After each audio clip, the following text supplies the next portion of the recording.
Hey there, just a heads up. We had some minor recording issues due to a phage generator failure in Corridor 17, so this episode may sound slightly worse than our usual low standards. Sorry about that. Welcome to Epilogue Podcast, the show where we discuss some stuff that happened on a different show ages ago which nobody really cares about anymore.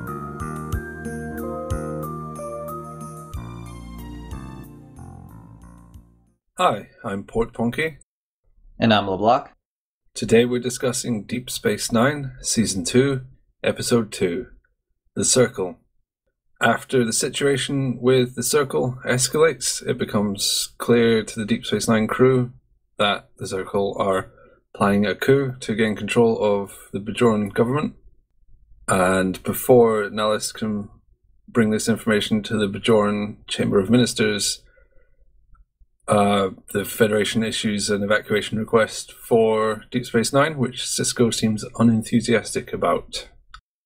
So, how did you find this? I liked it. It may be too early to say this decisively, but Season 2 just seems more cohesive and put together. Yeah, it does seem to have more to it than Season 1, which felt very almost paper thin at some points. Yeah, and a lot of meandering. But so far we haven't encountered that, but we're only 2 episodes in. But this is a promising start, and I think the writers have a greater handle on what to do with these characters and this station. I don't know if it's because this is a multi-part episode, or if it's just Season 2, but it seems like the pacing is a lot better. There's more plot threads or threadlets, and they fill out the time with more things happening. Yeah, definitely. And the plot lines that we've seen so far have evolved organically. There wasn't, so far, any abrupt ends to any plot threads or anything. One thread led to an escalation of the situation, and it's been nice so far. I hope it continues, and as you just mentioned, I hope it's not just a result that this is a multi-part story, and I hope it continues on. But we can enjoy this multi-parter for now. Yeah, it's good fun. Did you think that this episode actually skipped quite a lot, quite fast? Or I mean, I just said the pacing was good, but did in this episode and the previous one, things have gone past quicker than they should have? Yeah, things are compressed, but I think they do that to spare us some boredom or tediousness. Yeah. So I'm okay with it. I'd much rather have a compressed plot than something which drags out. Right. It was quite noticeable when Kira left and it cut to her rearranging stones. Is that, how long was that? 10 minutes later or something? Yeah. But her hair was different, so time passed. Well, as we've discussed previously, we have no idea how fast Bajoran hair grows. Oh, right. It could really be 10 minutes later. Yeah, she doesn't have the trimming tools necessary outside of the station. She forgot her kit because she was being berated by Odo. Yeah, that was good, actually. Oh, I wasn't pointing it out as something bad. I love that scene. I think that's exactly how Odo would show affection. Yeah, by yelling at you. That was fantastic how Odo was done. And then that scene where everyone just kept turning up was goofy, but I did find it pretty funny. Yeah, it was goofy, but it worked well. They've been doing really well with visual gags like that. Another one from this episode when Quark is cut off because they're leaving in the lift, and you see his image very quickly move out of view. Yeah, he gets wiped off screen. Yeah, there we go. That's the word. A little bit of trivia, because sometimes we actually do talk about trivia. The scene where everyone is turning up was one long shot, but then they spliced it with close-ups. Oh, that's too bad, actually. I think that would work really well as a one-shot. Yeah, it would have. Well, actually, I guess the people that were making the show decided it didn't. So they've seen both versions, so maybe they're right. In my head, it's better. But yeah, in my imagination. They had all the actual data in the screens to look at. Yeah, bloody empiricism's ruining everything. There was a big plot reveal. I guess that's the reveal of this multi-parter. Minister Jarrow is a tad naughty.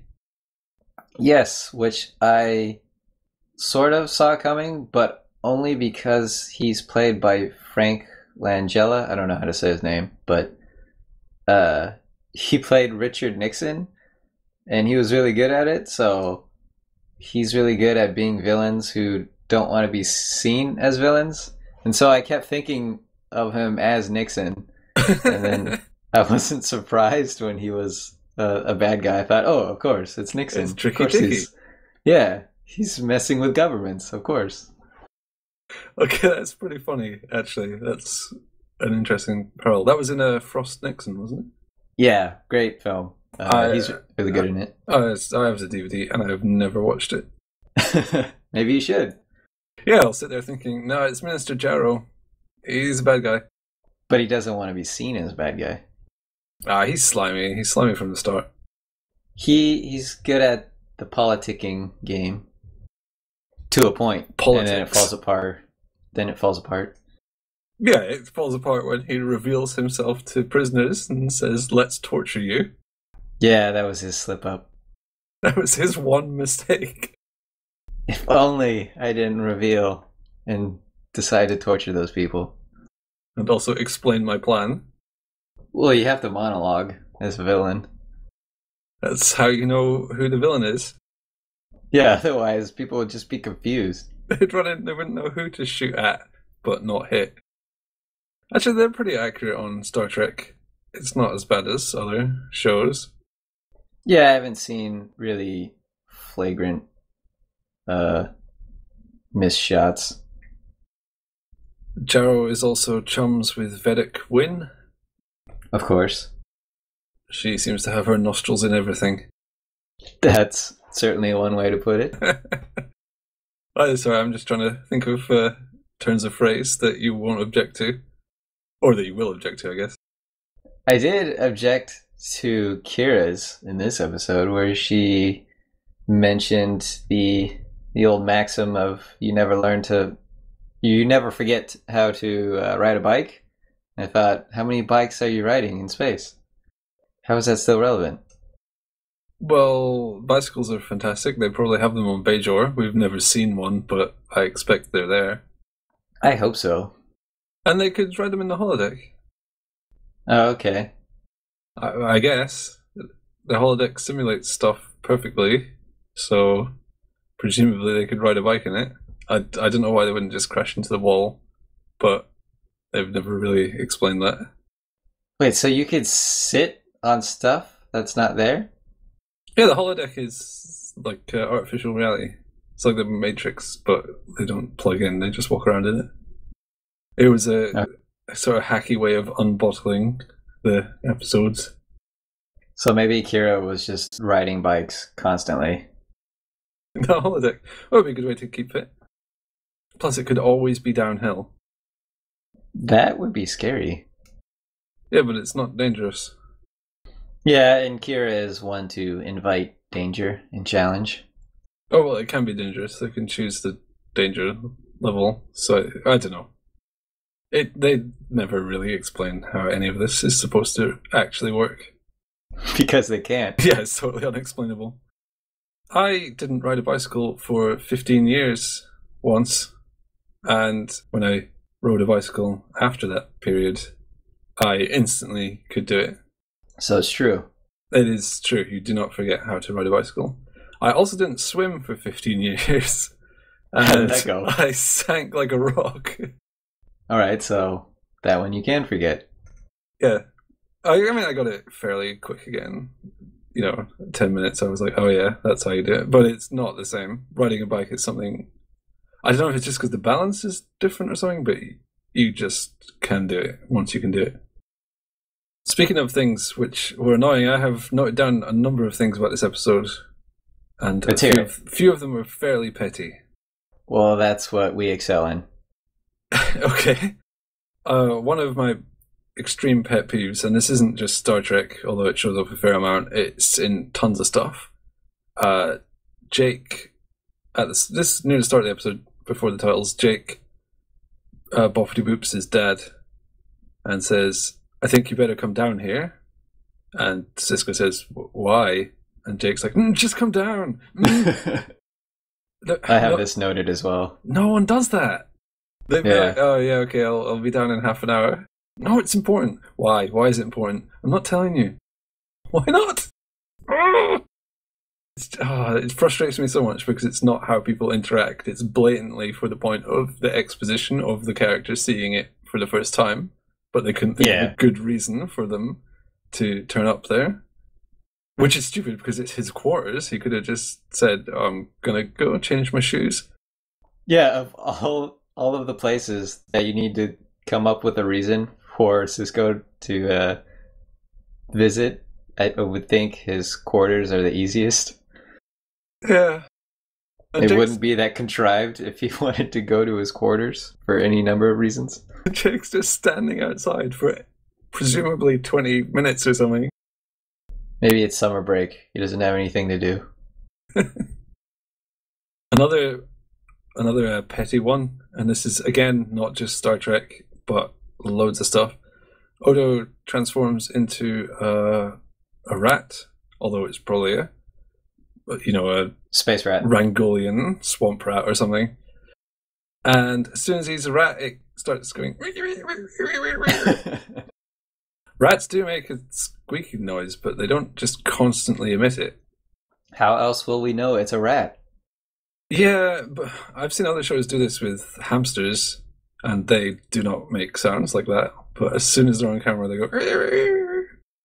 And the worst is when they go off camera and just go quiet. So do you believe in fidelity to realism with stuff like that? There's certain things annoy me. I don't want it to be real, obviously. In Star Trek, if it was real, it probably wouldn't be in space. But there's some things where it's just sort of expected that rats will squeak incessantly, even though they don't. And it just seems like bad research. Another one that's classic is lightning and thunder coming at the same time. It actually doesn't seem as cool if they're at the same time. It's a lot cooler if you see the flash and then the thunder comes afterwards. Yeah. The one that came to mind for me is how they always have that same sound for eagles, which is not how they sound. It's a red hawk or something, isn't it? Yeah. And that's just been woven into our experience of eagles in visual media. But have you heard of bald eagles' actual cry? No, I have no idea what they sound like. Oh, it's something daft. It's like, ugh. It's just really bad. Anyway, back to the Star Trek. Oh, we were talking about Star Trek? Yeah, Vedic Wynn lit some candles and then was holding a flaming rod for far too long. And then hugged Jarrow a bit whilst holding a flaming rod. Where's the health and safety? Well, she's shown she's not the brightest. Has she? She seems really smart. Well, she's adept at manipulating people, but not... doesn't heed fire safety? I don't know. She plays with fire. There you go. Get it? Because she's doing political treachery and also literally holding flaming sticks and hugging people. Yes. Maybe it was a metaphor. She's heating up. What? No. Okay, I actually have two things which I feel are maybe mistakes. I'll just rattle through them. Kira saw an orb for the first time, and it was quite touching how she was she averted her gaze and was quite shocked. They had an orb on the station in the premiere. Oh, yeah. She didn't pop down to see it. I don't think they even mentioned what happened to that one. I guess they gave it back at some point. Yeah, I assume this one was different for some reason. Well, it was a different one, and they said it was the Orb of Prophecy. But I mean, different. I know it's separate from that one, but more special somehow. Like raspberry flavor? Yes. Okay. Alright, here's one you'll definitely agree with.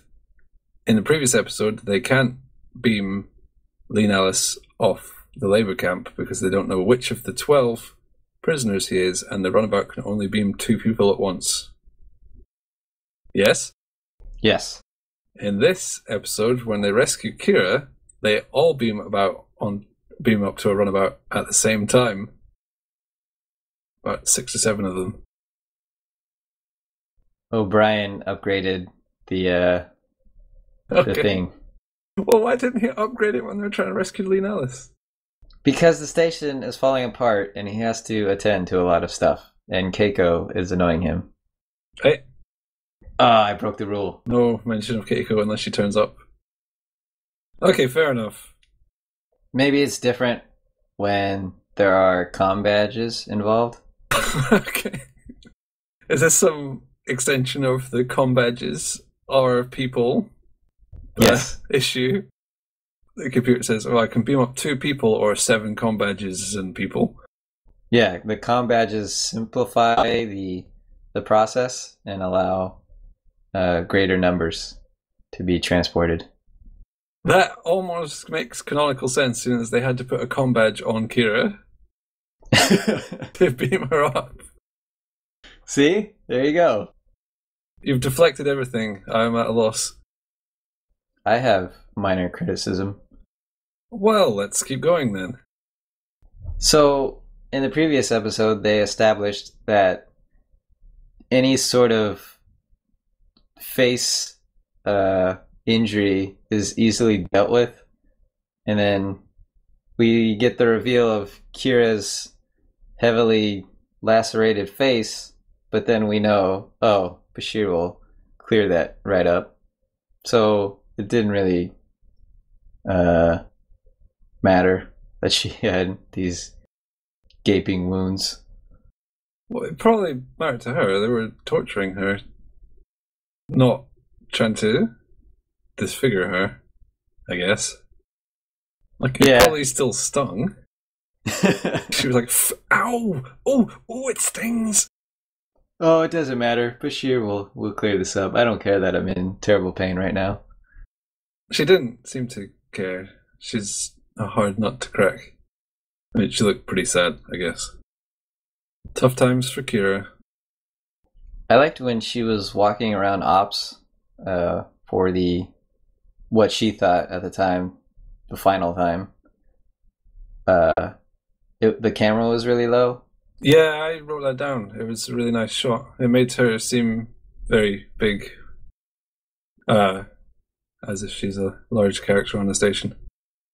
Yeah, she's a huge loss, and as far as I can remember, we haven't seen that shot before, so it was pretty striking.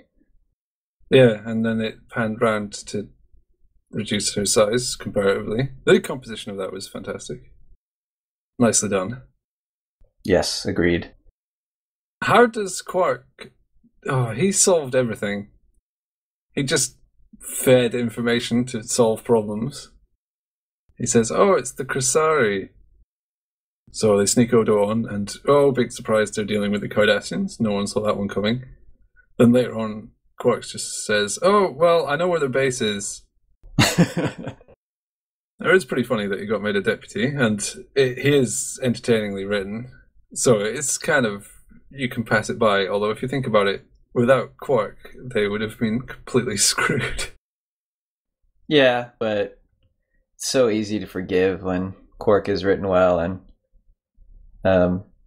his interactions with Odo are always compelling. It was him in the previous episode that got the earring for Lee Dallas's rescue as well. So Oh yeah, he all of this is initiated because everything. of Quark. This is the third time he's provided valuable information to hopefully prevent this serious issue on Bajor. This is secretly the adventures of Quark. Well, Lee Dallas is pretty useless by his own admission. He's pretty much a non-starter of a character. Yeah, Whereas Quark is actually rescuing Bajor. maybe that's one of the rules of acquisition. Do you have a show of the quote? A show of the quote? Do you have a show words of assembled into a quote? Actually don't. Maybe I should look something up. Are you looking something up right now? Yes. Okay. Yeah, I got one from Kira. From the wiki, you mean? Yes. Kira says, I need to feel useful. And then Baral says, no, just be useless. Yeah, which is kind of weird. He is slightly creepy and sexy. He always seems a bit off. I don't know if they're going for some sort of wise stillness or something, but he just comes off as weird to me. He seems too young for that. Yeah, he can't carry that sort of wisdom. And so he comes off as a false prophet kind of person. It's a little bit ironic. Is it ironic? I don't know if it's ironic. Let's just say it is. No one knows what that word means anyway. Okay. Hey, one thing I wrote down but I have not mentioned. When Kira has her prophet dream, it turns into the sort of stereotypical nude dream where you forgot to wear clothes, which I kind of laughed at because that's just like the classic, awkward dream that most people have had something similar to. Oh no, I'm at the Chamber of Ministers and I forgot to wear clothes. Yeah, so even spiritual awakenings can't avoid the stereotype. Yeah, it just made me think that the prophets weren't very imaginative. What do we do here? You've never seen this before, and she's thinking, not this again. And then her teeth fall out, and then she falls off a cliff. She's late for something and no one reminded her. She's being chased. Yeah, etc. What do you think that dream meant? Do you even care? I don't really care about that dream. I thought she was being manipulated at first. I mean, I guess maybe that's still a possibility, but I thought, okay, that guy programmed that orb or something, and she's being made to think these things. I think that is sufficient podcasting. Yeah, I wanted to mention one more thing. Go for it. Okay. In the beginning, Nixon says Kira is giving you nothing but troubles. And I thought that was weird because, yeah, they have disagreements, but she's good at her job. They, as in Cisco and Kira. And when you're in a position like that, you want a team of rivals. You don't want just a bunch of yes men who are just agreeing with everything you say and don't challenge you, because then you end up with something like the Star Wars prequels. Yeah, it's especially strange as in the last episode of season 1, Cisco has a fairly passionate speech about how him and Kira are a fantastic team, and he gives that directly in front of Kai Wynn, who is friends with Jarro. So It's odd that he comes out with that. But as a slimy guy, maybe he sees an effective team as one that immediately agrees to everything he says. Well, I guess he is the circle. Okay, I think that's enough. Yeah, I think we're good.